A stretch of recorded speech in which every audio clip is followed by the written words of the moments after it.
The brass key was cold against her palm, and it opened nothing she owned. Amara Bennett carries a tray through the Haniul Grand Hotel in Seoul. She is 28. She is black, British. A banquet waitress docked her pay and ordered to serve tonight's Bakrion Gala for free. In her apron, a folded sheet of music, that brass key, and her dead mother's note, "The truth begins when the music should end." Across the ballroom stands Kang Tae-jun. They call him the Quiet One. A blue camellia, wrapped in a serpent, climbs the left side of his neck, vanishing under his collar. His watch is worth more than her year. The council wants him married. A woman in crimson boasts she can dance the blue camellia waltz. Tae-jun almost smiles. "Finish this waltz and I'll marry you." The music begins. At the 16th bar, the woman falters. But Amara knows this sequence. Her mother taught it to her, note by note, in a small flat in London.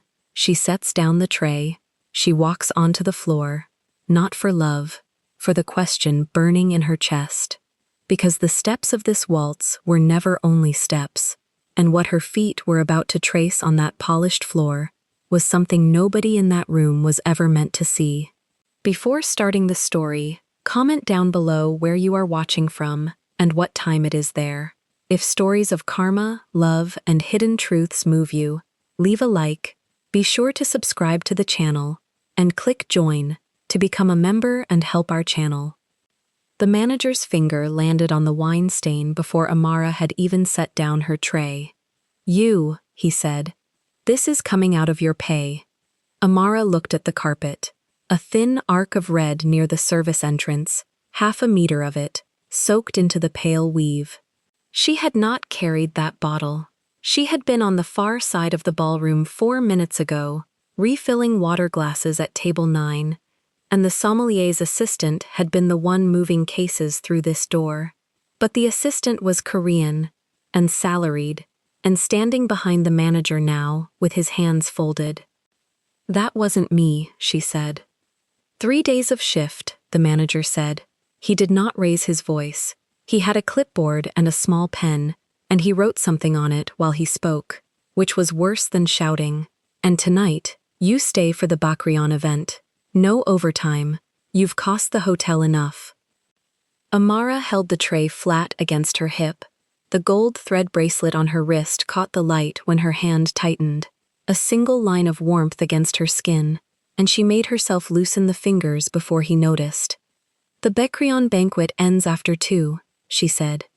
"Then you finish after 2. He turned. The conversation was over the way a door is over once it clicks.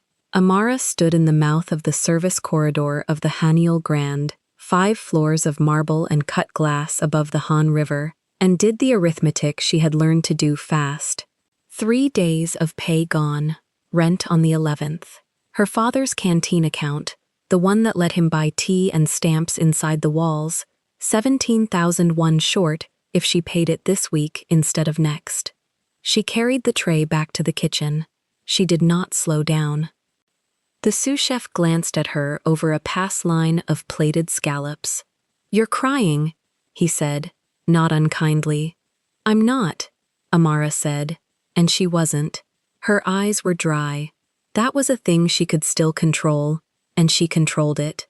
She had learned to run this math without her face moving. Rent, 11 days out, the canteen account, the phone card she topped up so her father could call the first Sunday of each month, 3 minutes, a recorded voice cutting in at the end to say the call was ending. She had come to Seoul with £800 and a return ticket she had let expire. 2 years later, the return ticket was a joke she didn't tell anyone.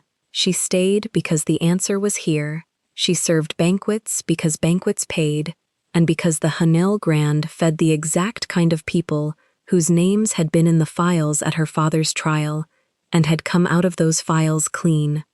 "You should push back," the sous chef said. "Tell the captain it was Junsuk's crew that dropped the case." And then, he didn't have a Then, Sav, nobody did. He turned a scallop with his tongs and let it go. She set the tray down, squared it to the steel edge, and went to the staff lockers to change into the banquet uniform. The charcoal gray jacket dress, mid-thigh, mandarin collar buttoned to the throat. White cuffs, the thin black apron knotted twice at the small of her back. Black flats worn soft at the heel. She pinned her curls into the low bun the floor manager required and looked at herself for exactly as long as it took to make sure nothing showed. In the inside pocket of her coat, hanging in the locker, 3 things waited where they always waited. A folded sheet of music, soft at the creases from being opened and closed. A brass key, older than the lock it was cut for, the teeth worn round, and a note in her mother's hand. 4 words, the ink gone brown. The truth begins when the music should end. She had opened the key once with a locksmith on a side street in Jongno a year ago, embarrassed, holding it out on her palm like a coin she wasn't sure was real. The old man had turned it under a lamp and clicked his tongue. Not a house key, he said. Not a car, not a padlock, not a safe deposit box he knew of. A key cut for something specific, something that expected exactly this key and no other. And without the lock, he could tell her nothing. He gave it back. He did not charge her. That, more than anything, had frightened her. A stranger deciding her trouble was too big to bill for. The sheet of music she had never dared play in full. She'd fingered it silently on tabletops, on the edge of the sink, on her own knee on the subway, counting the way her mother had made her count. 16 bars. It broke off clean at the 16th, mid-phrase, as if the rest had been torn away or had never been written down at all. Amara touched the coat once through the locker's slats. Then she shut it and went up to serve. The Becreon Foundation had taken the entire grand ballroom. 200 guests, the floor manager had said at the briefing, maybe 220 by 10 o'clock. Politicians, 2 judges, a row of men whose names the staff were told not to repeat and whose glasses were never to run dry. Amara had worked 40 events in that room and had learned to read a crowd the way she read a page of music, where the weight sat, where the silence was load-bearing, which figure everyone in the room was arranged around without seeming to be. Tonight, the room was arranged around a man who had not yet arrived. You could tell by the empty chair, center of the head table, a place set with a folded card no one had turned to read, and a ring of older men who kept glancing at the ballroom doors, and then not glancing, correcting themselves, straightening. A woman sat 2 seats from the empty chair, silver-streaked hair drawn back into a chignon that did not move when she did, dove-gray silk, pearls at the throat, a jade ring on her right hand that she turned, slow, around and around her finger, while she watched the room the way Amara watched it, for wait, for silence. Amara filled water glasses down the second table and kept her face still. "He's late," a guest murmured to another. "He's always late. It's a statement." "It's the only statement he makes," the second one said. At 10:15, the doors opened, and the room did the thing rooms do. A small drop in volume, a settling, 200 people pretending not to have noticed. A man came in alone, tall, lean through the shoulders, moving with a stillness that made the men around him look like they were fidgeting. Midnight charcoal tuxedo, black silk lapels, a watch turned face inward on his wrist, and up the left side of his neck, climbing from under the collar and stopping just below the jaw, a flower inked in blue, with a thin serpent coiled around its stem. Amara knew the flower. She had grown up looking at that flower. Her hand stopped on the water pitcher. Half a second. She poured again before the glass overfilled, set the pitcher down, and moved to the next place. And if her heart had changed its rhythm, no one in that room could have seen it. But her eyes went back to the tattoo twice before she made them stop. A camellia.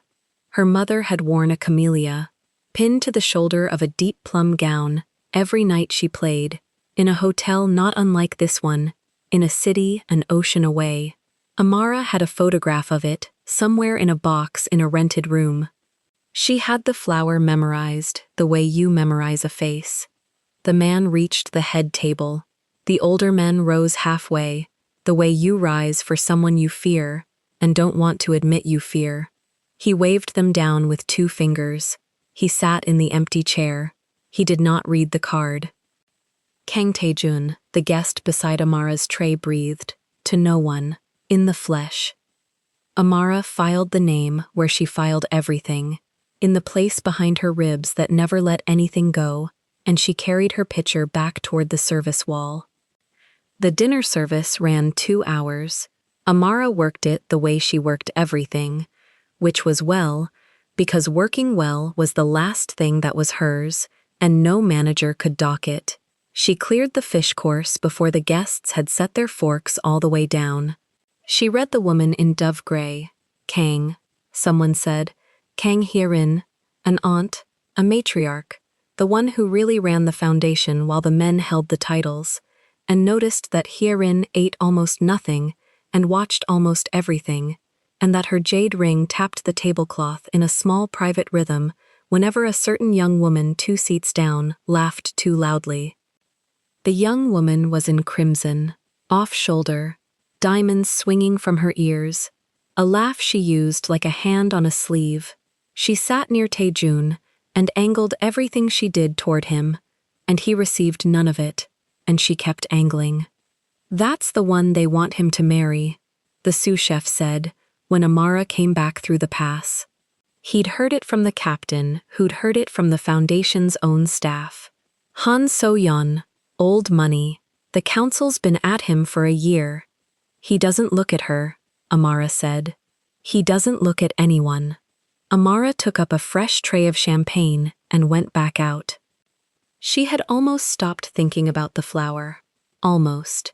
She was 3 glasses into the far table when a sound reached her that she had not heard in 11 years and had never expected to hear again, and it went through her like cold water down the spine. A piano. Live, in the corner of the ballroom, on a small raised platform, a hired trio had been playing dinner music from all night, and the pianist had drifted, between one polite standard and the next, into something with a specific shape. 3 rising notes. A pause waited a half-beat too long, then the fall. Amara's feet stopped. It was the opening of a waltz, not a famous one, not one you'd find in a book of standards or hear at a wedding. A waltz her mother had played in a hotel bar in London 1,000 times and had taught to her daughter on a second-hand upright, hand over hand. Count it, don't feel it. The counting is the message. And had made her promise never to play in front of anyone, never, not once. A waltz that lived only in the folded sheet in the pocket of a coat hanging 4 floors below. The champagne tray tilted a degree in Amara's hands. A single flute slid, and she caught it against her forearm without spilling, and stood very still in the middle of 200 people, none of whom had heard anything but background music. The pianist reached the 8th bar and stopped, just noodling. He moved on to something else, something with words, and the moment closed over like water over a dropped stone. But Amara had heard it. She set the tray down on the nearest service stand, because her hands were no longer sure, and she pressed her thumb hard into the gold thread at her wrist and breathed until the counting in her head went quiet. The truth begins when the music should end. Her mother had died with that sentence unexplained. Amara had carried the note for 11 years, and the key, and the sheet of music she had been forbidden to play, from London to a bedsit in Seoul, taking a job serving people who would never know her name, in the one city where the thread of her mother's last months disappeared. Evelyn Bennett had come to Seoul the winter before she died. She had never said why. She had come back thinner and quieter, and had pinned the camellia to her shoulder every night until the night she didn't wake up, and the last thing she gave her daughter was 4 words and a locked thing with no lock to open it. And here, In this room was the flower on a stranger's neck, and here was the waltz, played by accident, in the house of the people whose name was on the note her mother never got to finish. Amara had been 17 the winter her mother came to Seoul. She remembered the phone calls home, shorter each week. She remembered a postcard with a river on it, and 3 lines that said nothing, and a 4th line, crossed out, that she had held to the lamp for years and never read. She remembered the way Evelyn had come home in March with her coat too big for her and a stillness she'd never had before, and the camellia, always the camellia, pinned to the same shoulder as if it were holding something down. Her mother had played beautifully that spring. She had also stopped sleeping. Amara had heard the upright downstairs at 3 in the morning, the same 16 bars, over and over, stopping always at the same place, as if waiting for someone to finish the phrase from the other side of the wall. Bacreon. She had looked it up, years ago, in a library in London, before she understood what she was looking at. Bangyan. White Lotus. And another reading, older, uglier. Amara picked her tray back up. Her face was still. She had learned that from her father, in the visiting room, through glass, how to keep the face still while everything under it moved. Marcus Bennett had been an accountant. A quiet man, wire glasses, a worry line between his brows you could set a coin in. He had gone to prison 11 years ago for moving money that was not his, along channels he swore he had never opened, in amounts he swore he had never seen. He had told her, every visit, the same 3 words, until she had stopped believing them, and then, slowly, started again. I was framed. The last time she'd seen him, 6 weeks ago, on a video visit routed through a booth because the flights had gotten too dear to make in person, he had leaned close to the camera until his face filled it, glasses catching the light. He had asked about her work. He always asked about her work, the small things, whether she was eating, whether the winter in Seoul was as hard as people said. And then, near the end, quiet, he had said something he had never said before. Your mother went there for a reason, Amara. She wouldn't tell me what. She said it was safer if I didn't know. He'd looked past the camera, at a wall she couldn't see. Whatever she was carrying, she carried it alone. Don't do that. Whatever you find, don't carry it alone. The recorded voice had cut in then. The call was ending.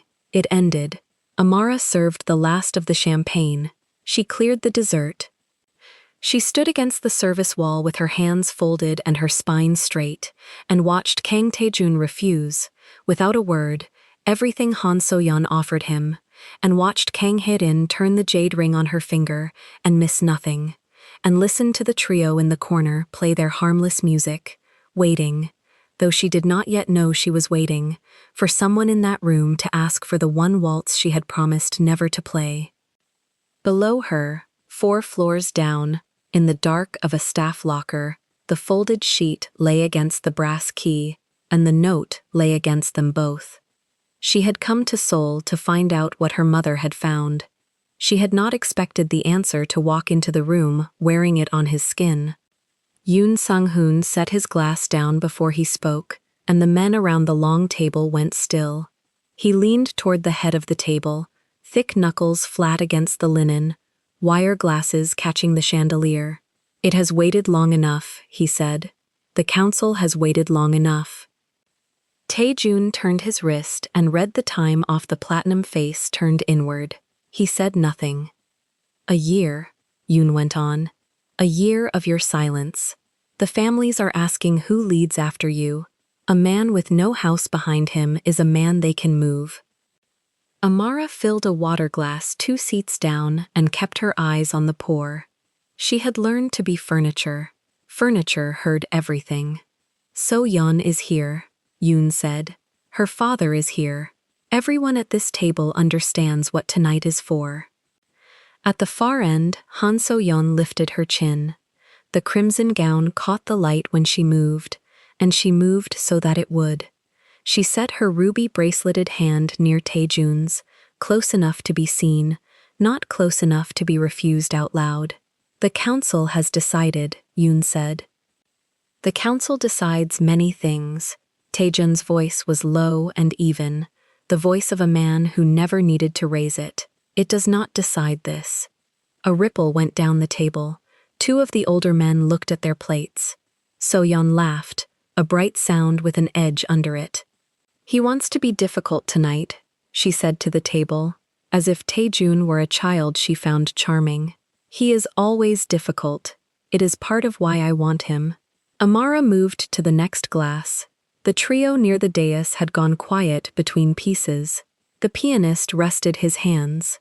The room filled with the low churn of 200 conversations, cutlery, the clink of things worth more than her year. Play something, So-yeon called to the trio, loud enough to turn heads. Something worth the room. She stood. The crimson fell straight to the floor. Play the Camellia Waltz. Amara's hand closed on the pitcher. She did not look up. She made herself pour. The water ran, and she watched it run, and every part of her had gone to listening. The blue one, So-yeon said. The old one. My grandmother danced it. I have danced it since I was 6. She turned a slow circle so the gown could speak for her. There is not a woman in this country who can follow it past the 8th bar. I am the only one left who was taught the whole thing. The pianist glanced toward Hyeon's table. A small thing, a half-second. Amara caught it because she had spent 2 years learning to catch small things. Kang Hae-rin, Dove Gray, Shinyeon Perfect, gave the smallest tilt of her head. Permission. The jade ring turned once on her finger. The pianist began. 3 notes rising. The pause, the fall. Amara set the pitcher on the service tray with both hands so it would not shake. So-yeon lifted her arms and stepped into the open floor at the room's center, and the guests turned their chairs, and the talk dropped to a hum. She was good, Amara would give her that. The first 8 bars she carried like a woman born to a house that had money before it had a name. Her spine was right. Her count was right. The gown moved with her, and the ruby caught fire at her wrist. Taejun watched her without expression, one arm along the back of his chair. You see, Yoon murmured to the table, she is made for it. So-yeon reached the 8th bar and did not stop. The pianist did not stop. The phrase turned the corner most dancers never saw, the place where the melody folded back on itself and asked the body to move against the count, and So-yeon's chin lifted higher, sure of herself, and she carried it 2 bars more. Then 3. Amara's mouth had gone dry. She knew this. Her mother's hands at 3 in the morning, the same climb, the same fold. She knew what came at the 11th bar, and she knew what came at the 16th, and she knew that the score in her coat pocket 4 floors down broke off clean at the exact place this room was about to arrive. So-yeon reached the 12th bar. Her footwork tightened. Something in her face changed. A flicker she covered fast. 13. The fold came again, sharper this time, the melody dropping where the feet wanted to rise. So-yeon compensated. She turned early to hide it. A woman who had danced a thing 10,000 times and never once passed the wall her teachers had stopped at. 14. Taejun leaned forward an inch.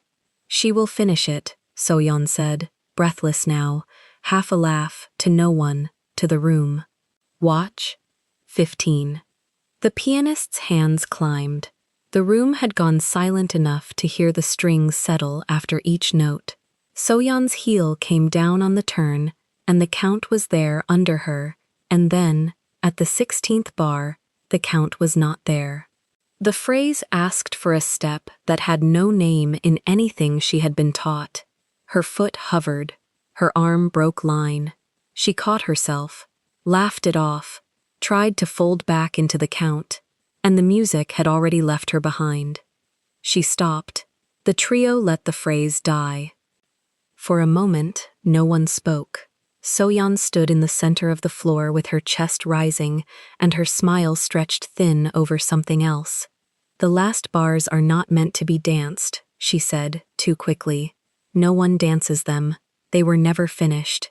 It is a broken piece." Everyone knows this. Taejun sat back, and then he laughed. It was quiet, almost private, but the room had gone so still that it carried. He laughed the way a man laughs at a door he is certain is locked, and Yoon's face soured, and Soyeon's smile finally cracked all the way through. 16 bars, Taejun said. He was looking at the floor where she had stopped, not at her. "A waltz no one can finish. A marriage, the council swears I must make." He turned the watch on his wrist. "Finish this waltz," he said, "and I will marry you." The table breathed out. Yoon almost smiled. "Tonight," Taejun added. And now he did look at Soyeon, and the mercy had gone out of his eyes. "Here, in front of them. Finish the 16th bar, and I put my name where the council wants it." "You cannot. No one alive can. It is a locked door, and you have just shown everyone the key was never cut." He lifted his glass a half-inch. "So we can all stop pretending." It was a cruelty dressed as a game. He was not offering her a marriage. He was closing the subject in front of every man who had tried to force it on him, and he was using her to do it. And Soyeon understood, and her face went white under the powder. Amara understood it too, from where she stood with a pitcher going warm in her hands. She had watched powerful men do this her whole life. Her father had trusted men like these, had kept their books, had signed where they told him to sign, and had gone to a cell for 11 years, while the men who told him walked into rooms exactly like this one and ordered the wine. She knew what it looked like when a man used someone smaller to win an argument he was too proud to lose out loud. She had told herself she would never be the one used. She had not told herself she would step forward on purpose. "That is not fair," she said. Her voice climbed. "You knew. You knew when you said it." "I knew," Taejun agreed. Yoon stood halfway out of his chair. "This is a matter for the council, not for—" "It is a matter for whoever finishes the bar," Taejun said, and the room understood that the door had shut. Yoon lowered himself back into his chair. His signet ring clicked against the glass as he gripped it. Down the table, the older men studied their plates and said nothing, because a man who had just used a woman to close a year of pressure was a man you did not correct in public. Soyeon stood alone on the floor with the failed bar hanging in the air around her, and the ruby at her wrist had stopped catching the light because she had stopped moving. "You made a fool of me," she said, low to Taejun. "You made the offer," he said. "I only agreed to it." She looked to the head of her family for rescue and found her father with his eyes fixed on the tablecloth. She looked to Hyerin, who had brought her here, who had arranged the whole soft machinery of the evening, and Hyerin gave her nothing either. The old woman's patient half-smile had not shifted, but her hands had gone still on the jade ring, and for the first time all night she was not watching Taejun. She was watching the floor where Soyeon had failed, and her narrow eyes had narrowed further, as though she were doing a sum she did not like the shape of. Amara was already moving before she knew she had decided to. She would go over it 100 times in the weeks after and never find the moment of choice. There was no choice. There was only her mother's plum gown and the camellia on her shoulder and the same 16 bars falling apart at 3 in the morning in a flat in London, and then there was Amara's own body carrying a tray toward the service door and then not carrying it. She set the tray down on the nearest empty chair. Her hands were steady. She did not remember making them steady. "Play it again," she said. The words came out clearer than she felt, and they cut across the room, and 200 faces turned toward the wrong person. A server, charcoal uniform, white cuffs, black apron, hair in a low bun, furniture that had spoken. The pianist stared at her. Yoon's mouth opened. Soyeon spun on her heel, and the relief that flooded her face was uglier than the failure had been. The girl who pours water, Soyeon said. Wonderful. Amara did not look at her. She was looking at the floor, at the center of it, where the inlaid pattern met under the chandelier. She had served on that floor for 6 months and never once looked down at it. She looked now. The wood ran in long panels toward the middle, and where they met, there was a change in the grain, a set of joints that did not sit right, that she had walked over 1,000 times without seeing. The truth begins when the music should end. Play it again, she said, from the top. You will remove yourself, Yoon said, or you will be removed. 2 men in dark suits stepped off the wall. Wait. Taejun had not moved, but the single word stopped the men where they stood. He was watching Amara now, and it was a different kind of watching than he had given Soyeon or the council or the whole room. It was the stillness of a man who has heard a sound he was not expecting in a house he thought he knew. His eyes went to her wrist, to the thin gold thread there, and then back to her face, and something worked behind them that he did not let out. You know it, he said, not a question. I know where it goes, Amara said. The room did not breathe. No one knows where it goes. Soyeon's voice had gone shrill. It goes nowhere. It is broken. Tell her. She turned to the table, to Hae-rin. Tell her it is broken. Kang Hae-rin had not moved through any of it. She sat with her hands folded, the jade ring against pale silk, her thin lips holding the same patient half-smile she had worn all night. But her eyes had changed. They had fixed on Amara with a sudden, total attention, the way a person looks at a card that should not be in the deck. She turned the ring once, she said nothing at all, and her saying nothing was the loudest thing at the table. Amara felt the weight of that look and did not understand it yet. She only knew that the old woman in dove gray was the one person in the room who had gone from watching everyone to watching her alone. You came here to marry a waltz you cannot dance, Amara said to Soyeon, and she surprised herself with the steadiness of it. I came here to serve you drinks. Neither of us was asked what we wanted. She stepped onto the floor. Her flats made no sound on the wood. Play it, she said to the pianist. I will finish the 16th bar. You are a waitress, Soyeon said. Yes, Amara said. She reached the center, where the panels met, where the grain lied. She set her weight on the balls of her feet the way her mother had taught her before she could read. Spine straight, chin level, and for the first time all night she was not furniture and she was not sorry. And my mother danced this in this hotel before either of us was born. Play it. The pianist looked at Hae-rin. Hae-rin did not give the tilt of her head this time. She gave nothing. The permission she had granted Soyeon, she withheld from Amara, and for a moment, the room hung on that silence. Then Taejun spoke. Play it, he said. The pianist's hands came down. 3 notes rising. The pause, the fall, and Amara Bennett closed her eyes for exactly 1 breath, found the count that had lived under her ribs since she was a child, and stepped into the first bar of a waltz her mother had crossed the world to learn, and had died without finishing. She did not look at Taejun. She did not look at Soyeon's white face, or Yoon's fury, or the 200 people leaning forward in their chairs. She looked at the floor, at the joints that did not sit right, and she let her feet ask them the question the music had been asking for 11 years. The 8th bar came, and she did not stop. The fold came, and she folded with it, against the count, into the place Soyeon had drowned. She heard someone at a far table set down a glass. She heard the trio settle behind the piano.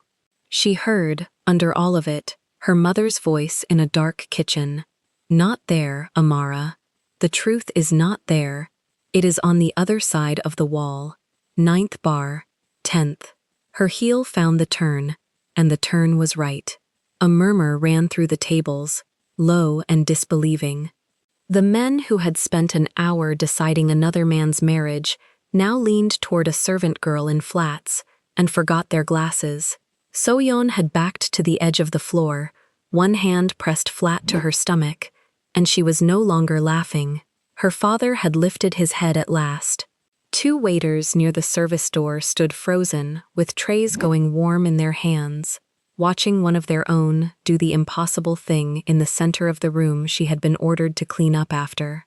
Kang Hae-rin's hand had stopped moving on the ring. 11th bar. 12th. The pattern under her feet had begun to make a shape she could not see from inside it. A set of marks the steps were pressing out one after another, and somewhere above her a phone had come up over the crowd, its small light steady on the black uniformed woman finishing what the bride could not. And Tae-jun leaned forward with both forearms on the table, all the mockery gone out of him, watching a servant walk toward the 16th bar of the one thing in the world he had been certain no one alive could reach. The 13th bar arrived, and Amara stopped waiting for the room to allow it. She turned into Tae-jun, instead of away from him, and the turn put her hand flat against his chest before either of them decided it. He was standing now. She hadn't seen him rise. The whole head table had risen with him, the way a field bends when one stalk moves. But he was the only one on his feet who mattered, and he was in her way. "You lead from here," she said, low, under the piano, "or you fall out of it like she did." His jaw moved. Not a word, a calculation. The trio held the phrase. The pianist's eyes flicked once toward Hae-rin and found nothing there to obey, so he stayed with Amara, because the count was coming from her feet now, and a musician follows the surest thing in the room. 14, Amara said, and stepped back on the offbeat and pulled his wrist with 2 fingers. He came. That was the thing the 200 faces would talk about later. The thing the phone above the crowd caught in full. Kang Tae-jun, who kept a table waiting an hour to prove a table could wait, let a banquet server in a charcoal uniform turn him a quarter circle by the wrist. He didn't resist it. His feet found the box she was drawing, his shoulders squared to hers, and for 4 bars the man the council had spent a year trying to move went exactly where a dead woman's daughter told him to go. "You've done this," he said. "No. Then how?" 15. She cut him off with the number. Quarter turn. Toward the center. Not the wall. The center. He turned toward the center. Amara felt the floor change under her flats. She had felt it once already tonight.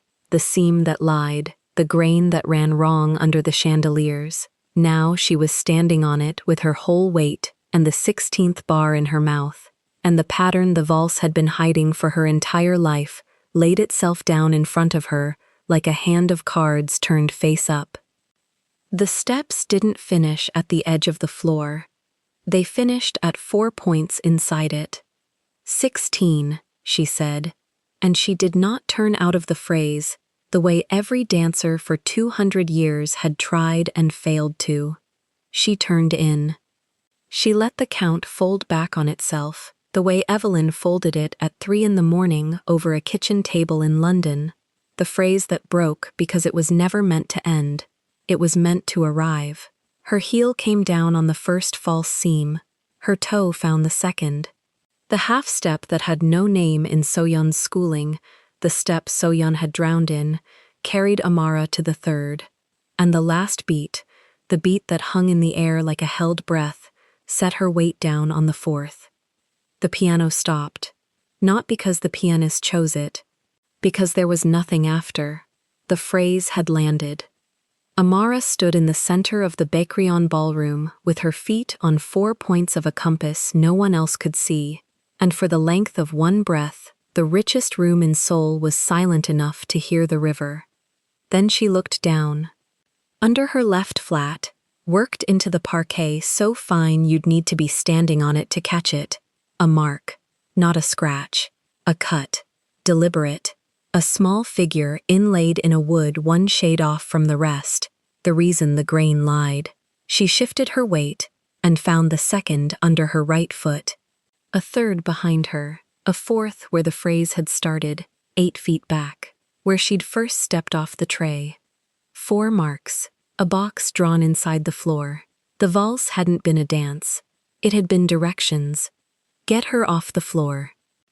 Yoon Sung-hoon's voice. The squint had become a stare. He was on his feet with a hand raised toward the 2 men at the service door, and this time, Tae-jun didn't say wait. He said nothing at all, which was worse, and the 2 men stopped where they stood. Amara stepped off the marks before anyone else could learn to read them. She crossed to where her tray sat abandoned on the parquet, and she picked it up, because a woman holding a tray is furniture, and a woman holding nothing is a problem, and she had spent 2 years learning the difference. The applause started somewhere near the back, thin, uncertain, then swelling. Guests who had come for a betrothal and gotten a miracle, and didn't know they'd witnessed a map being read aloud. Tae-jun watched her lift the tray. "What's your name?" he said. Not a shout, he didn't need to. The room had gone quiet for him the moment he opened his mouth, the way it hadn't for Yoon. Amara looked at him over the champagne flutes. "Does it matter?" she said. "You said finish the waltz. It's finished." A muscle moved at the corner of his mouth. Behind him, Soyeon had found her father's arm at last, and her father was not looking at her.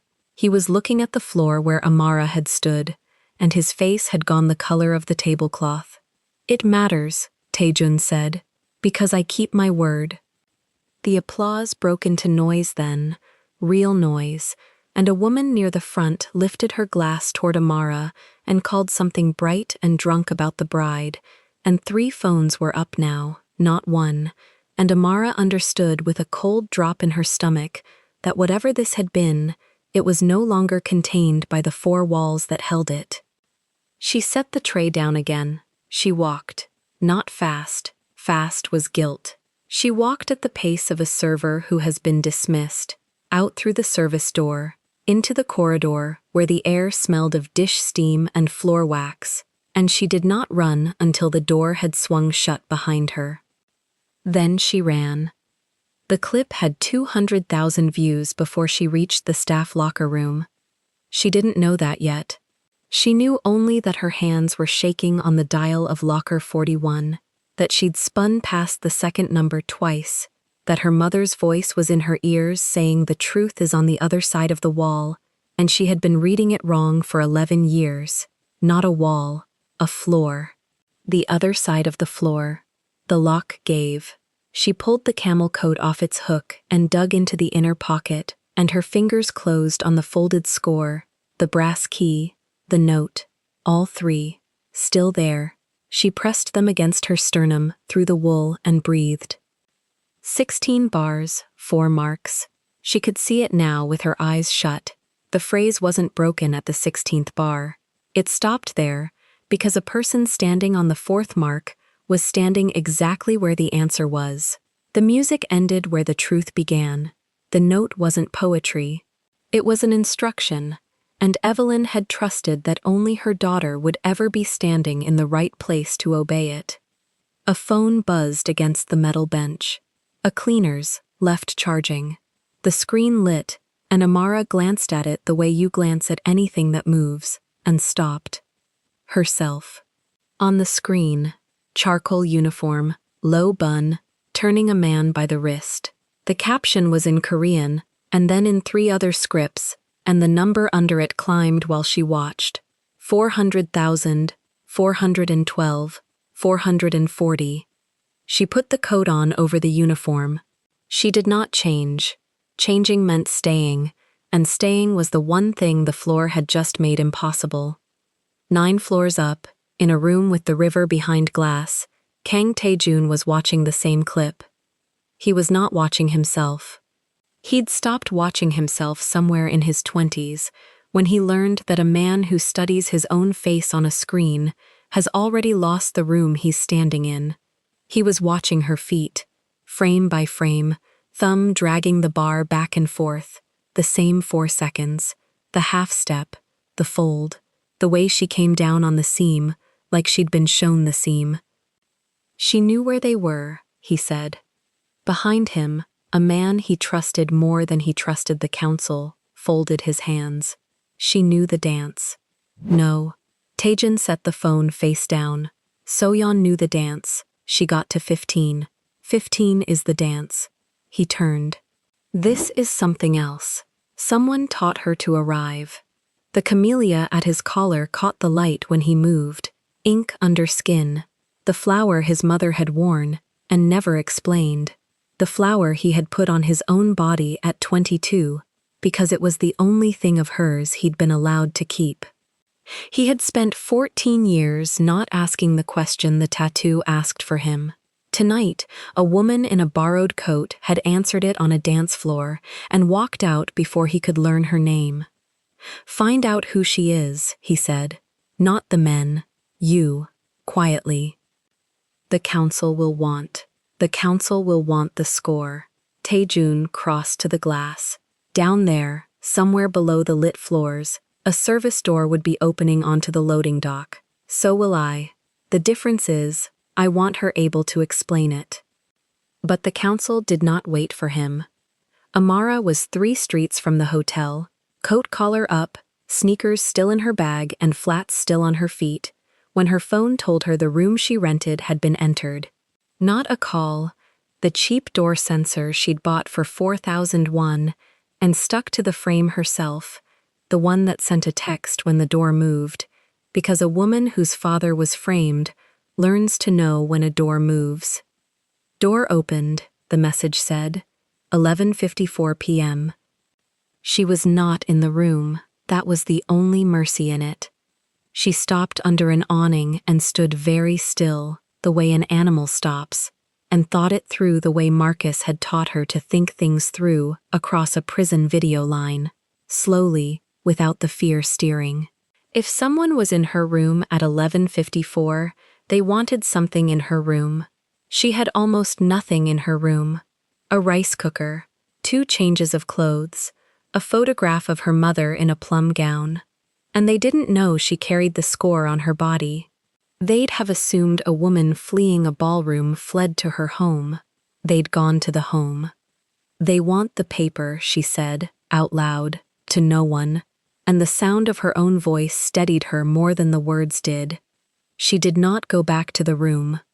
She turned the other way, toward the river, toward the 24-hour reading cafe where a woman could sit until dawn over a 2001 tea, and no one asked her name. She kept the coat closed over the pocket. She kept her hand on the pocket. And she did the arithmetic of a person who has just become worth robbing. They'd found her address through the hotel, which meant the hotel gave it, which meant this reached higher than a manager who docked 3 days' pay. Her phone rang. Unknown number, sole prefix. She let it ring twice, then a third time, then answered without speaking, the way you do. You left before I could keep my word. She knew the voice. Everyone in that ballroom now knew the voice. It carried the same weight through a phone speaker that it had carried across 200 guests, and she hated that some animal part of her went still to listen to it. How did you get this number? She said. The same way someone got your address. A pause. They're already there, aren't they? That's why you're not answering from a room. Amara said nothing.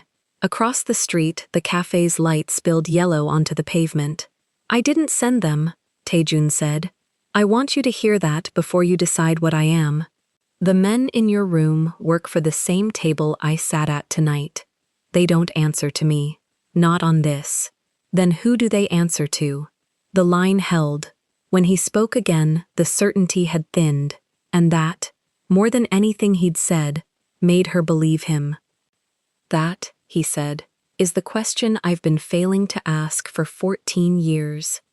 She looked at the 4 marks in her mind. She looked at the camellia she'd seen at his collar, the same flower, the same blue, the flower her mother pinned to a plum gown the winter before she died, and never explained. Two people had walked into that ballroom carrying the same unanswered question, inked and folded and hidden on their bodies, and the valse had put them in the center of the floor together. "You think it was your mother," she said. "It wasn't a guess. It was the shape of the whole night. The dance. You think it belonged to your mother." The silence on the line was the loudest thing she'd heard since the piano stopped. "My mother is why I put a flower on my neck and never told anyone what it meant," Taejun said finally. "Whose is it to you?" Amara pressed her back against the wall and felt the score against her ribs. The key, the note. "Don't carry it alone." Marcus's voice, 6 weeks old, through prison glass. She'd carried it alone for 2 years, and it had gotten her robbed by midnight of the same day she'd finally read it. "My mother taught me those 16 bars," she said. "She learned them in your hotel before I was born. She came back to Seoul the winter before she died, and I never knew why. She left me 4 words and a key, and a page that stops where the floor starts." She heard her own voice go level, the way it did when the truth was too big to shake.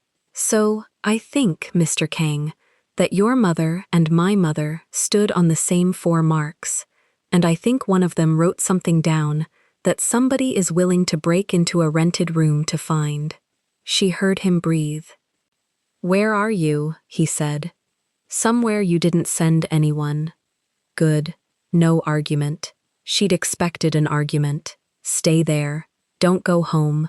Don't use your name at the hotel again. You don't work there as of an hour ago, and not because you were fired." A shift, a sound of a coat or a chair. "The paper you're carrying, is it safe on you?" She almost lied. Then she thought of the door sensor, the 200,000 views, the men who'd walked into her nothing of a room looking for exactly the thing folded over her heart, and she understood that alone had run out.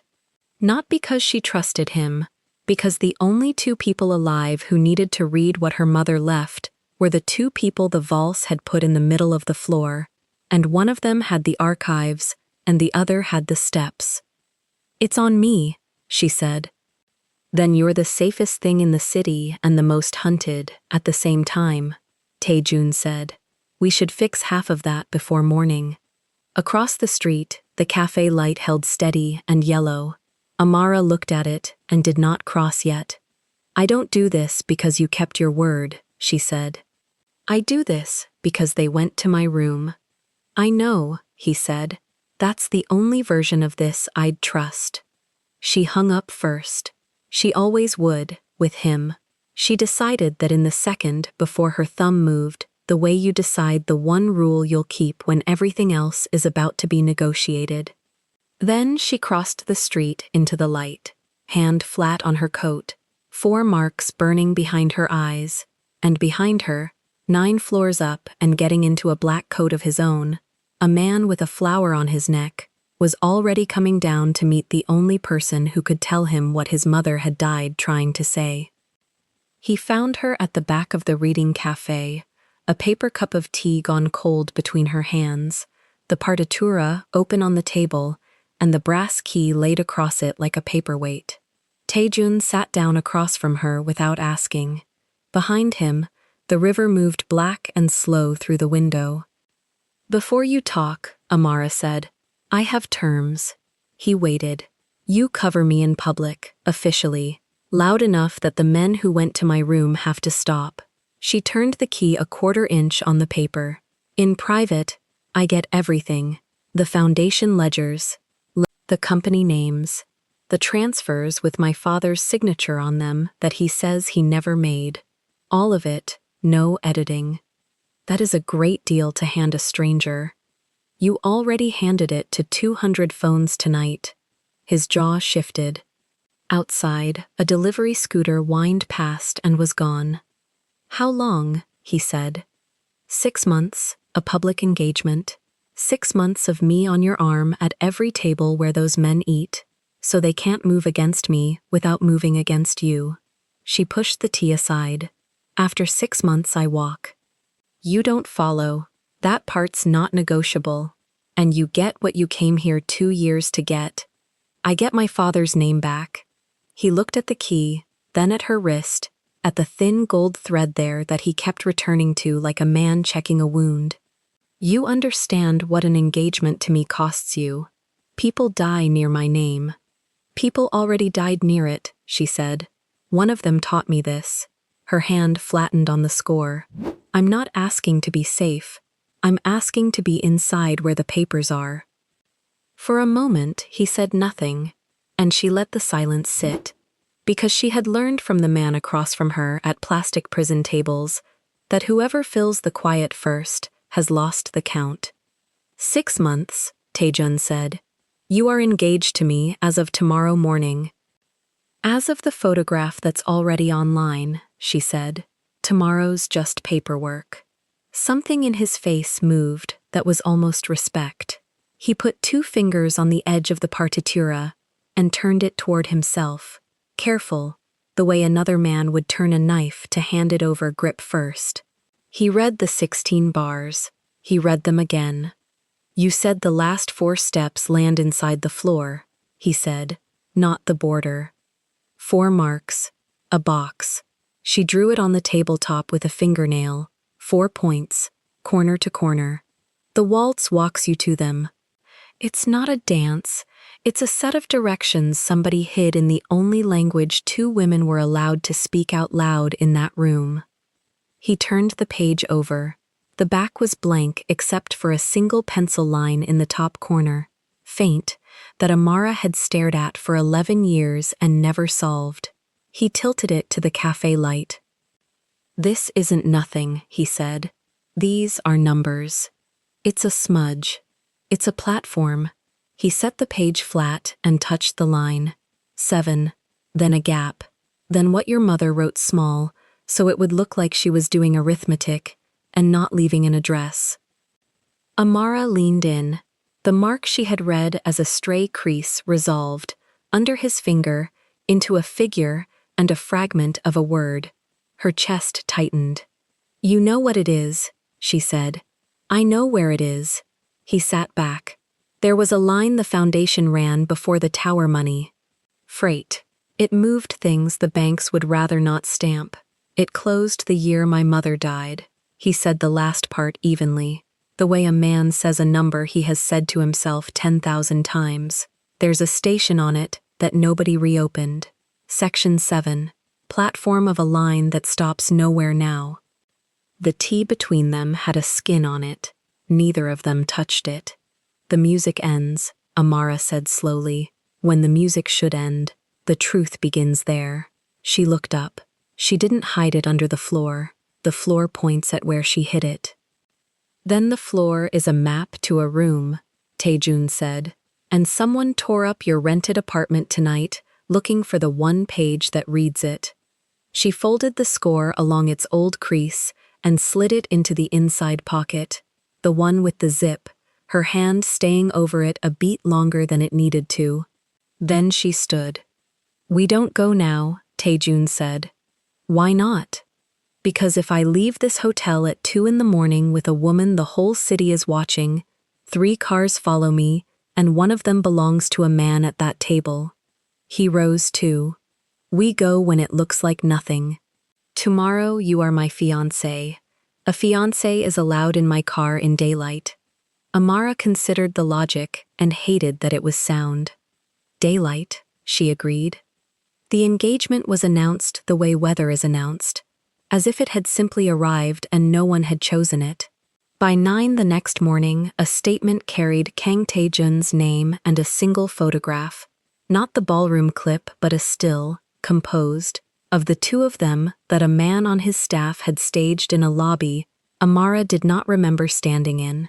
She learned later, Taejun had sent for a car at dawn, had a tailor bring 3 coats to a suite, and had told exactly one person the truth. The rest he let assume. She kept her own clothes.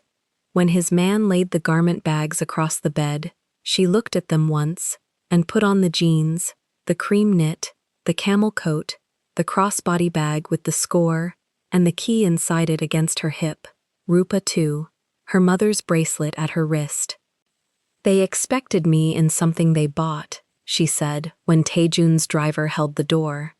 They expect a great many things, Taejun said from inside the car. Get in. They did not go to the station first. He would not let her. He took her instead to a floor of an office that had no sign on the door and a view of the same river from a harder angle, and he put in front of her a laptop and a man named only as his accountant, and he said, "You wanted the ledgers, read." She read for 4 hours. The foundation was a lotus with 100 petals, and every petal was a company. Amara built the thing the way her father had taught her across a video line. 6 weeks and 11 years of Sunday calls, not by chasing the big number, but by following the small one that shouldn't move and did. Marcus Bennett's method. You find the honest column and you watch where it stops being honest. At the 3rd hour she stopped. Here. She turned the screen. This entity. It receives from London and it pays into 3 shells, and 2 of them close inside a year. Always the same year. Always the winter. She scrolled. The signature block on the London side is scanned. Same scan. Same pixels. Reused across 4 transfers, 11 years apart. Taejun's accountant leaned in and went pale in the particular way of a man realizing he has audited something he was paid not to see. That's my father's signature, Amara said. One signature, photographed once, dropped into 4 documents by somebody who needed a name to carry the blame, and picked a foreign accountant nobody in Seoul would fly out to defend. She sat back. He didn't sign 4 times. He signed once, for something ordinary, and someone kept the picture. Her hands were flat on the table. She made them stay there. 11 years, she said. He wrote to me every month. He said, watch the small number. He never said which one, because he didn't know either. He only knew the shape of what was done to him. She turned the screen another degree toward Taejun. This is the shape, a borrowed name and a clock that runs every winter. Taejun read the reused pixels for a long moment, and when he spoke, his voice had dropped to the register he used when he meant a thing all the way down. A man went to prison for a picture of his own hand. A man went to prison so a picture of his hand could go somewhere, Amara said. There's a difference. The prison was the point of him. Whose entity? Taejun said. The accountant didn't answer. Whose? Taejun said again, quieter, and the quiet was the loudest thing in the room. It routes up through the freight line, the man said finally. The one that closed. Everything from that winter routes through the freight line. Amara and Taejun looked at each other. Section 7, she said. The station sat at the end of a spur the maps had stopped printing, past a fence that had rusted open, in a part of the city that had been promised redevelopment for so long it had learned to stop listening. Taejun sent the car away 2 streets back, and they walked the last of it, and Amara understood that a man who owned half the towers on the river had chosen, today, to arrive somewhere on foot where no camera hung. The platform was Section 7. The number was still bolted to a pillar, paint gone, the raised metal of the figure catching what light came through the broken roof. 7. She stood under it and took the partitura out and held the pencil line up beside the pillar, and the 2 sevens were the same hand of the same careful woman, one written large in iron by a railway, and one written small in graphite by Evelyn Bennett, so that a daughter would one day stand exactly here and know she was in the right place. She came here, Amara said. Her voice did something she didn't let it finish doing. The winter before she died, she came out to this platform and she stood where I'm standing. The 4 marks, Taejun said. The box. On the ballroom floor it was a shape. Out here it has to be a thing. They walked the platform. The waltz lived in Amara's feet whether she wanted it or not, and she let it. 8 bars to the fold. The fold passed where anyone stopped. 9 to 12. Then the turn inward instead of out. She did not dance it. She counted it, pacing the boards, and on the 16th count, her foot came down not on the border of anything, but 3 strides in from the pillar, on a section of platform edging, where the concrete had been cut and set back, and the seam had been smoothed by someone who cared that it not be seen. She knelt. The brass key had never had a lock. For a year, a locksmith in Jongno had turned it over and refused her money and told her it was cut for something specific and gone quiet in a way that had frightened her.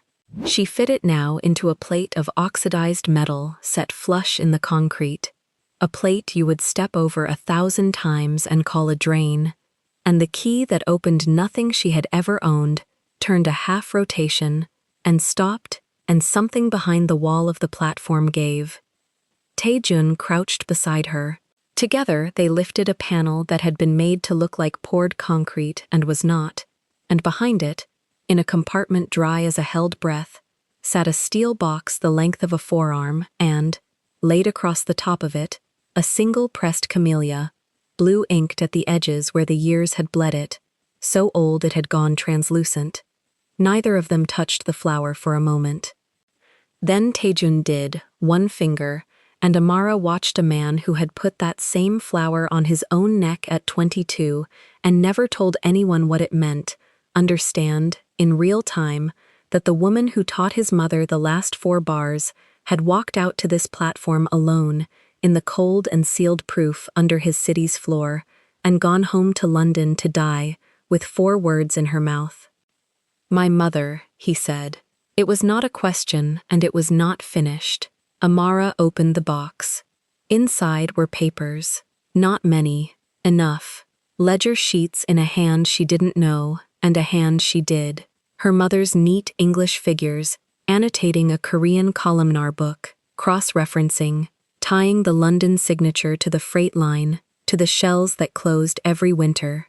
And beneath the ledgers, transfer records, originals, with the routing numbers whole and unredacted, showing the money that had put Marcus Bennett in a gray uniform for 11 years, leaving one account and entering companies stamped, at the top of every page, with the white lotus of the Bakrion Foundation.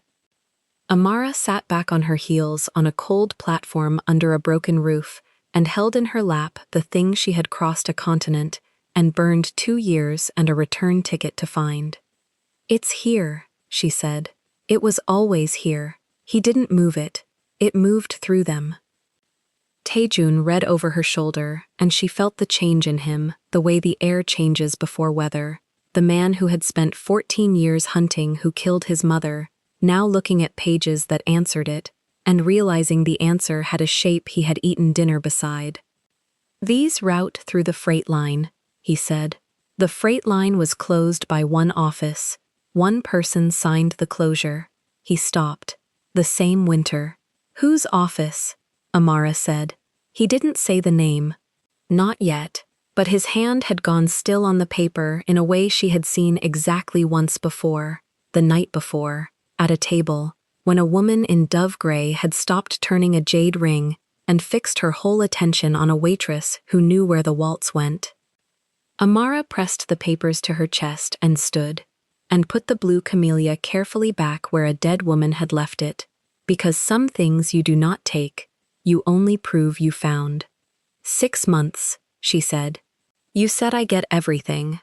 You have it, Taejun said, and he was looking not at the box now, but at the sealed panel, at the key still turned in the drain, that was not a drain, doing the arithmetic of who else had a copy.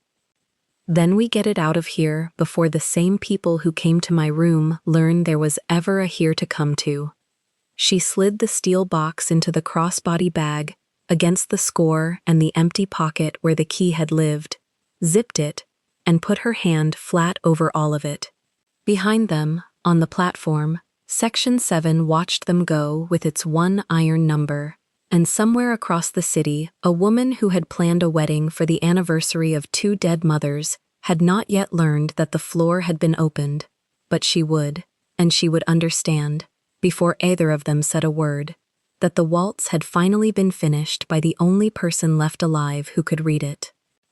They walked out the way they came, on foot, past the fence that had rusted open, and Taejun sent for the car only when the platform was 2 streets behind them and the number 7 was out of sight.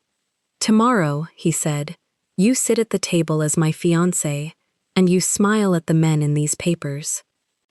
"And you," Amara said, "find out which chair the freight line was closed from." He opened the car door. Before she got in, she looked back once, the way her mother must have looked back, at a station that stopped nowhere now, and had kept its one secret for 11 years, waiting for a daughter with the right key and the right count. "She trusted me to come," Amara said, mostly to herself. "She just didn't trust the mail." The door shut. The river slid past the glass. In the bag against her hip, the box sat heavy as a verdict, and for the first time in 2 years, Amara Bennett was not carrying it alone. The folder was on the seat between them before the car reached the second bridge. Taejun set it there without a word and looked out his own window, and Amara understood that the placing of it was itself a confession. He had wanted to hand it to her later, somewhere quieter. He had decided instead that later was a coward's country. She opened it on her knees. Printouts. A contractor's photograph of the banquet hall, dated 3 weeks before the ball. A staffing manifest with a column of names in Korean, and one line, near the bottom, in the Roman alphabet. Bennett, A, highlighted. Beside it, a hand had written a note in blue ink she did not recognize, and beside that, a second note in a hand she did. His. "Read the date," he said. She had already read the date. The manifest that placed her on the Bakrion floor was signed and stamped a full week before the gerente ever told her she would work the banquet for free. A week before the wine, the fake spill, the docked pay. Someone had put her name on that floor before her own manager pretended to punish her onto it. "You knew I would be there," she said. "I knew a Bennett would be there." His hand rested flat on his knee, still. "I did not know who. I flagged the name 3 weeks ago, because it is the name on the London transfers. I told my own people to watch the floor. I did not tell them why. You watched me serve." Her voice went level, which was worse than loud. "You sat at that table, and you already had my father's name in your pocket. You let me walk onto that dance floor, thinking I chose it. You did choose it. You baited it." She turned the manifest so the highlighter faced him, So-yeon and the Waltz, "and finish it, and I'll marry you." You brought the Waltz back to the room. "No, now," his eyes moved, "that I did not do." The Waltz on the program was not mine.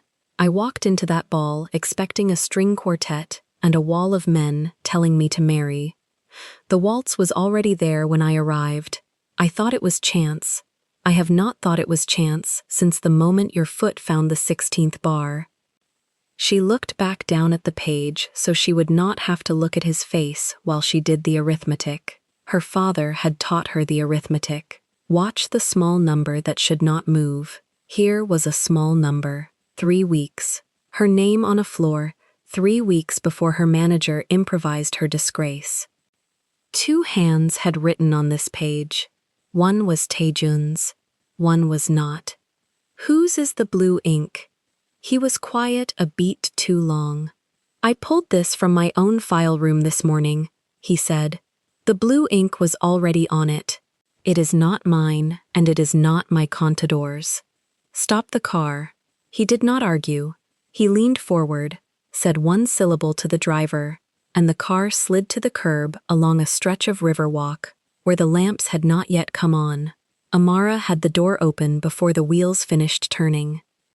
She stood on the pavement with the folder against her chest and the crossbody bag heavy on her hip, the steel box inside it, and for a moment, the river did all the moving in the world while she did none. He got out on his side. He came around the back of the car, not fast, and stopped a full arm's length from her, which she noticed, because a different kind of man would have closed the distance to seem sincere. I did not put your name on that manifest, he said. But you saw it, and you sat down anyway. She was shaking now, and she let it show in her hands, because hiding it would have cost energy she needed for the words. Do you know what my father did for 11 years? He sat down. Someone put a page in front of him, and he signed where they pointed. He trusted the room. He is in a cell because he trusted the room to have arranged itself honestly around him. I am not asking you to sign anything. You arranged the room. The sentence came out of her before she had approved it, and once it was in the air, she saw that it was the true thing under all the other things. I walked onto that floor, thinking I was the one who moved. I largo the tray, me, my decision, and the whole time, the tray, the wine, the free shift, the waltz, it was scaffolding. I danced inside something that was built to make me dance.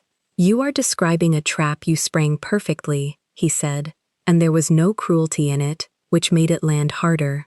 Whoever built the scaffolding did not know you could finish the phrase. So-yeon was supposed to fail. The room was supposed to laugh and go home. You were the accident inside their plan, Amara. That is not the same as being their puppet. It feels exactly the same. She pressed the heel of her hand under her ribs, where the box sat against her through the bag. It feels like my mother.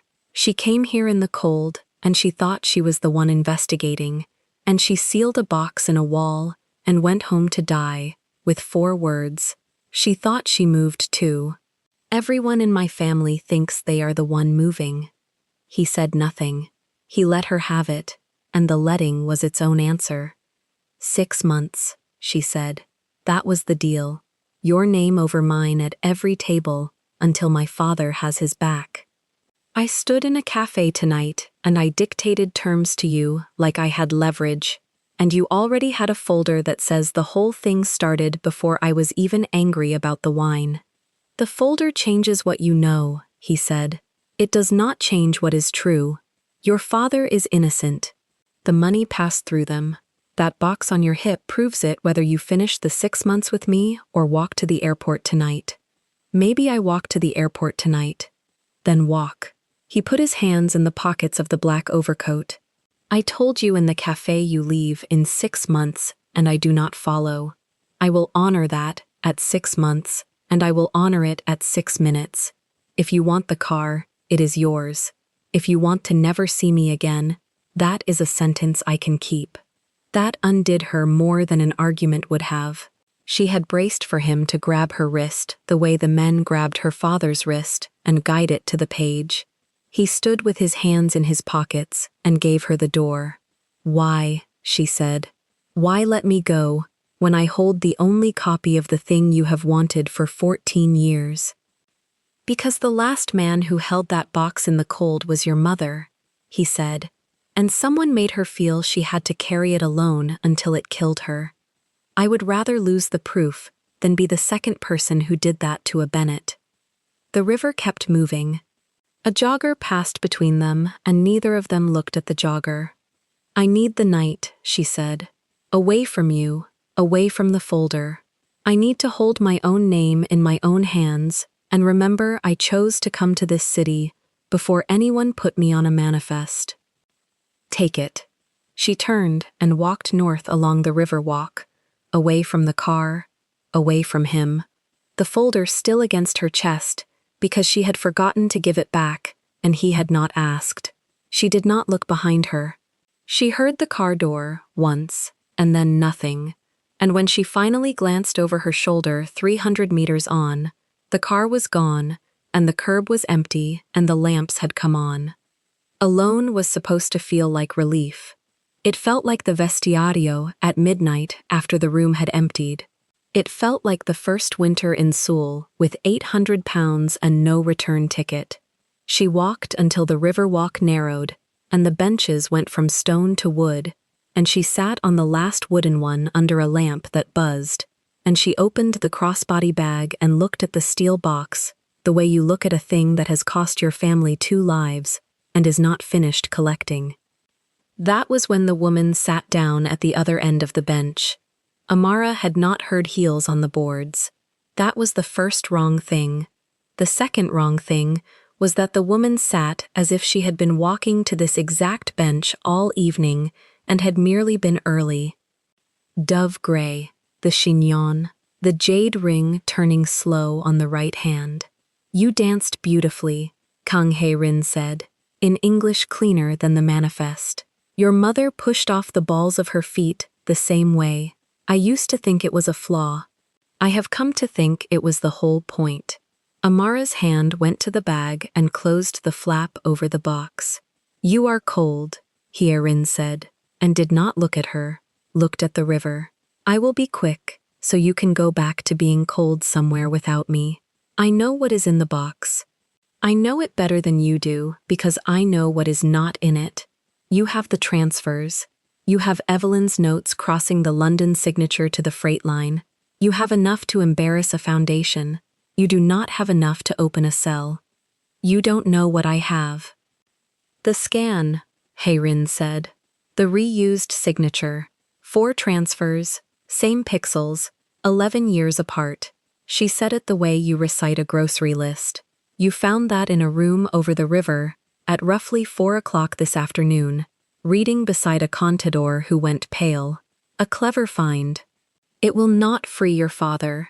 A reused scan proves fraud existed. It does not prove Marcus Bennett did not authorize the original. For that you need the deposition of the officer who processed the first transfer, and the internal memo that shows the London block was lifted from a photograph rather than signed live. I have both. Amara's mouth had gone dry. She had told no one about the scan.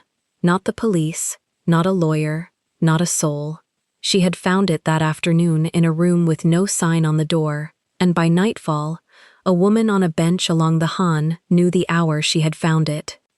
You offer me 2 documents, Amara said, slowly, because slow was the only speed that kept her voice from breaking. In exchange for what? The score. Hye-rin's ring stopped turning. The original. 16 bars, the pencil line on the reverse, the whole page in Evelyn's hand. Give me the page and I will hand you the 2 documents that walk your father out of a British prison inside a year. He is 63, is he not? A year matters at 63. The number landed like a slap because it was correct. 63. Amara had never said her father's age to this woman. Had never said it to Taejin either. It lived in her chest and on the cantina account she was always short on, and here it was in the mouth of a stranger who wanted a piece of paper.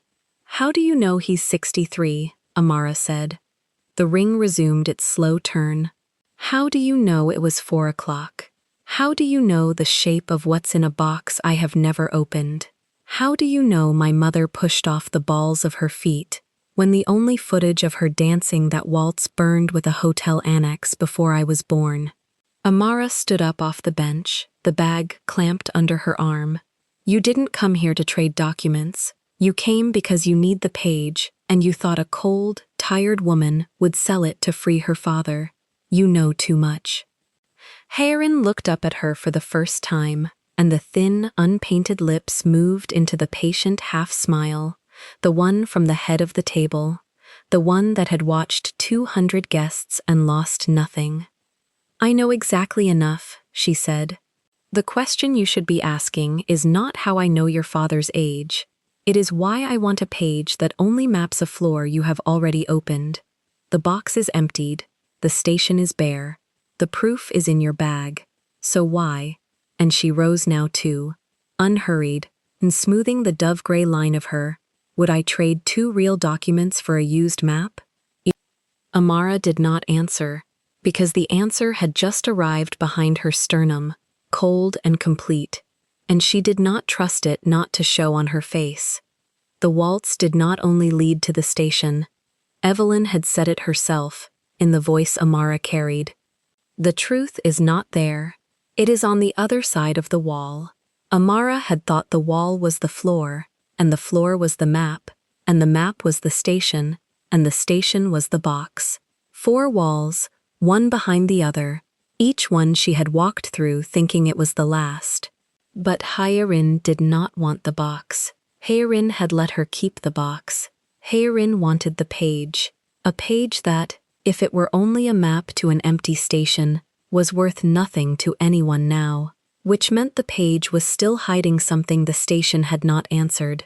Which meant the woman on this bench had known, for years, that there was a further wall, and had been waiting, patient as the ring on her finger, for a Bennett to walk far enough to reach it, and then hand the last step to her, before she took it herself.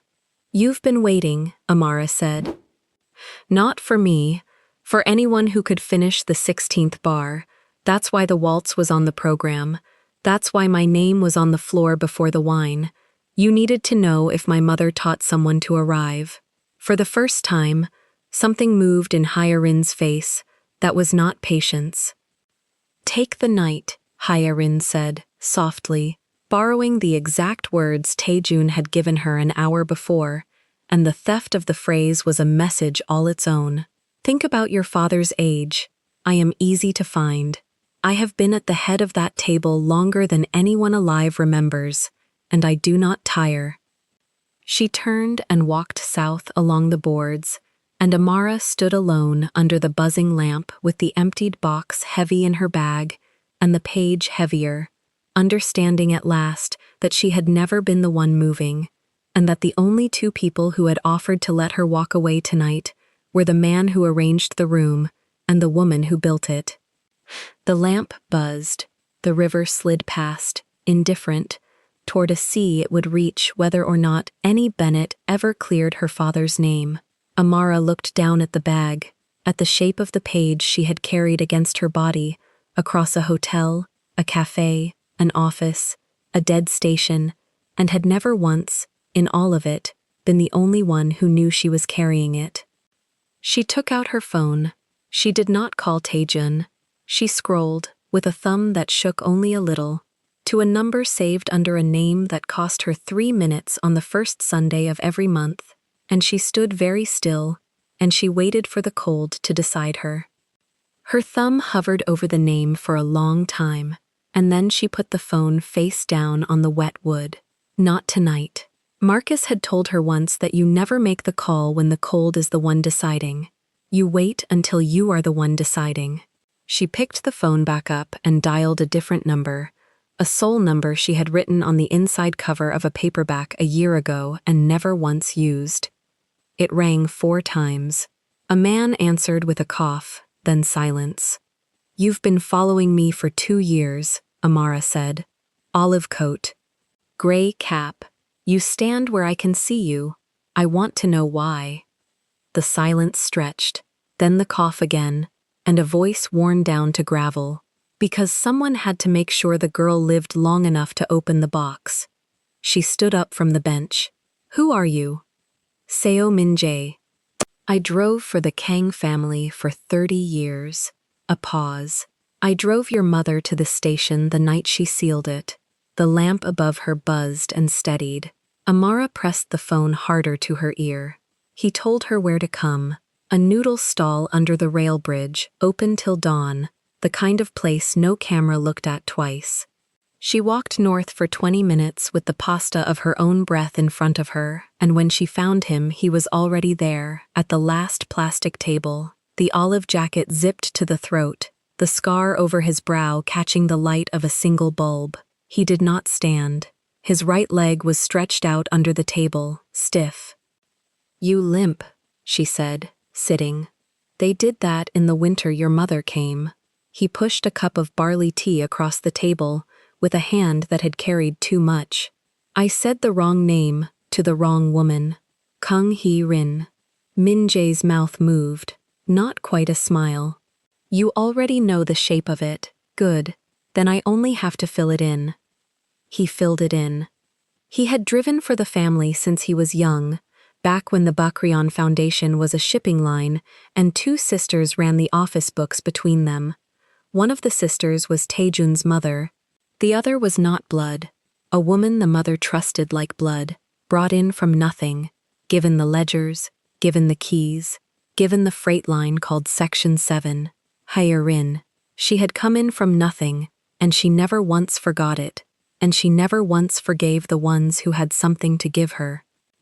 The mother taught the waltz, Min-jae said. 16 bars. She and one friend, a pianist from London, they used to dance it in the ballroom before either of you were born. It wasn't a dance. It was how the mother remembered where things were hidden, back when writing things down could get you killed. Feet instead of paper.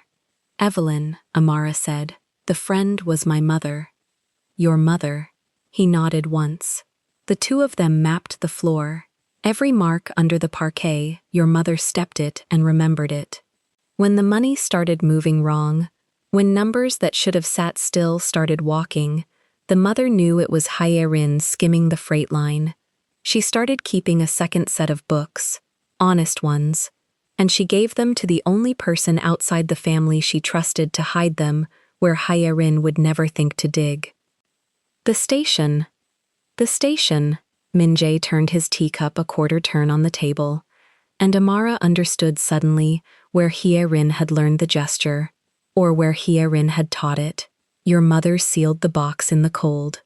I drove her, I waited in the car, and 3 weeks later the mother was dead. Amara held the barley tea and did not drink it. How? They called it her heart. He looked at her, and the milky scar did not move, but the eye beneath it did. Hye-rin found out there was a second set of books before she found out where. She couldn't ask the mother without showing her own hand, so she did the thing she does. She removed the person and kept the question. He set the cup down. The mother died the same week the freight line was closed. One office signed the closure. One woman, the same winter. And the money that was already gone, Amara said slowly, needed a name on it that wasn't hers. A foreigner, someone far away, someone with a signature on file who'd never be in the room to say he never signed. Min-jae's jaw worked. London, an accountant who'd done one honest job for the shipping line years before.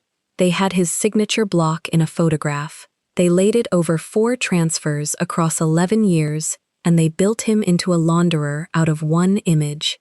Marcus. Her father's name came out of her flat, without weight, because the weight was too much to lift. My father went to prison, so a dead woman's murder would have a story.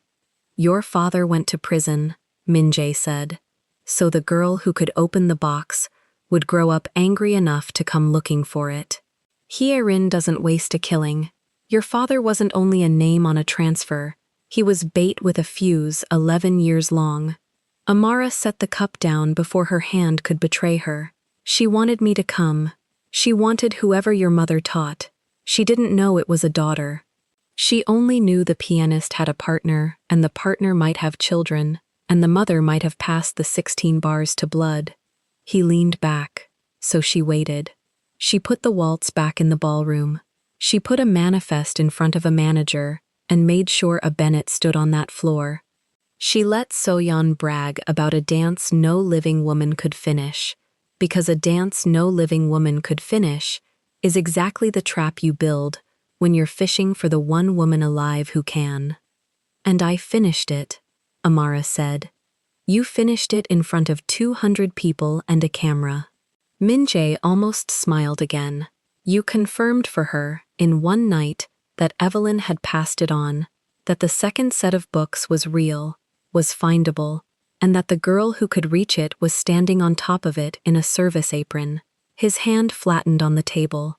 That is why she offered you the papers for your father. Not to free him, to trade 2 real documents for the one thing she still can't reach without you, the page. Amara thought of the pencil line on the back of the partitura, 7, and a fragment of a word. She had thought it was only the station. Hye-rin wanted the page after the station was already opened and empty. There was a wall left, a thing the station had not answered. The steps, she said. They don't point to a place. Min-jae watched her get there. The station was the where, she said, working it out loud, her voice going very quiet. But the 16 bars have more in them than one address. My mother would never hide the proof and leave no name on the crime.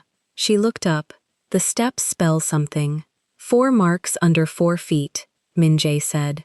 Your mother didn't dance to a room. She danced to a signature. She left the murderer's name written in the one language Hyerin could never read, because Hyerin never learned to finish the waltz. He reached into the olive jacket and put a folded square of paper on the table. A diagram, 4 symbols, drawn in a shaking hand years ago. I copied the marks the night I waited in the cold, and your mother came back up from the platform and told me what she'd carved. She made me learn them in case she died before you were old enough. She said, when the girl asks, give her this and nothing else. Amara unfolded it. 4 cut figures, the ones under her feet on the ballroom floor. She had thought them a box. They were not a box. Read in the order the 16th bar arrived at them. The fold inward, the way Evelyn turned at 3 in the morning. They were strokes. They were a written thing. They spelled a name. She sat under the single bulb with her mother's handwriting, 11 years cold in her hands, and she read the name of the woman who had killed 2 mothers and buried 1 father alive, and the name was not hidden in a station or a ledger or a London bank. It was carved into a dance floor in the middle of the room, under the feet of every guest who had ever laughed there, waiting for a daughter to arrive. She did not cry. She folded the paper along its old creases and put it in the inside pocket, the one with the zipper. Then she picked up the phone and called Taejun, and when he answered on the first ring, she said, your mother had a second set of books. Haeran killed her for them, and I know how to make her stand on the proof in front of everyone she owns. There was a silence on his end that she had learned to read. It was the silence of a man whose hand had gone still. Tell me where you are, he said. No, Amara said. Tell me when the wedding is. Because there was going to be a wedding. She knew it the way she knew the count in her feet. Hyerin did not chase. Hyerin arranged the room and waited for you to walk in. And the announcement came the next morning, over Taejun's own name and Amara's, printed and sent before either of them approved a word of it.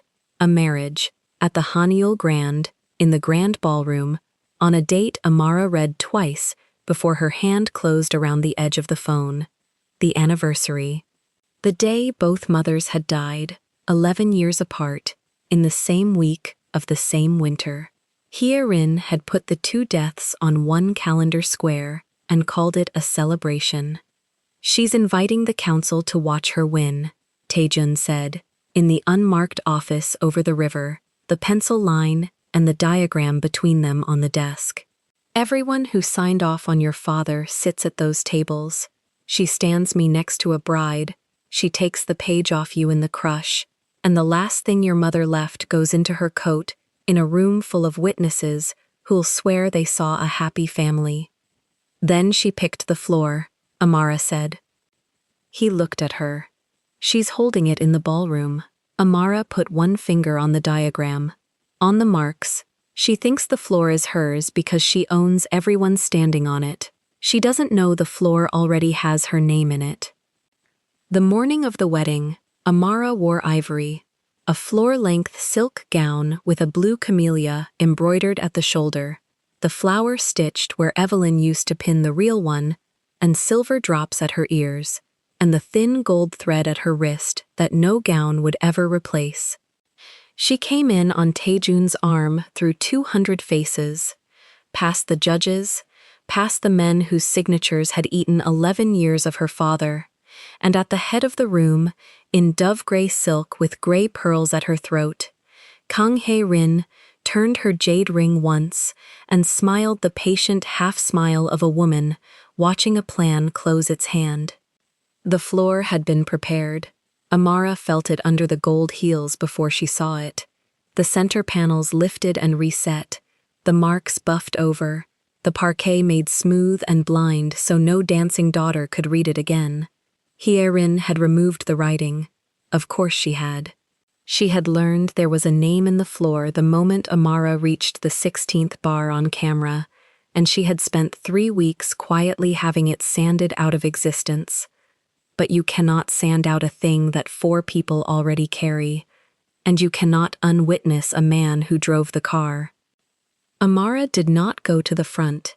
She stopped in the center of the room, on the smooth blind panels where her mother's name for the murderer used to be, and she let go of Taejun's arm, and into the microphone that had been set for vows she said, "Before the wedding, a witness." Seo Min-jae came out of the crowd in a borrowed dark suit that did not fit him, the olive jacket gone, the limp very plain across the open floor. 200 faces turned. Hyerin's ring stopped moving. He did not make a speech. Amara had learned that much from her father. You do not shout the feeling. You lay the number down and let the room do the falling. Min-jae spoke 4 sentences into the microphone, flat as a receipt. He had driven the mother. He had driven Evelyn to the station. He had watched Hyerin close the freight line the same week the mother died. And he had carried, for 11 years, a copy of what a dying woman carved into this floor, under these exact panels, 3 steps from where the bride now stood. Then Taejun laid the number down beside it. Not the ledgers alone.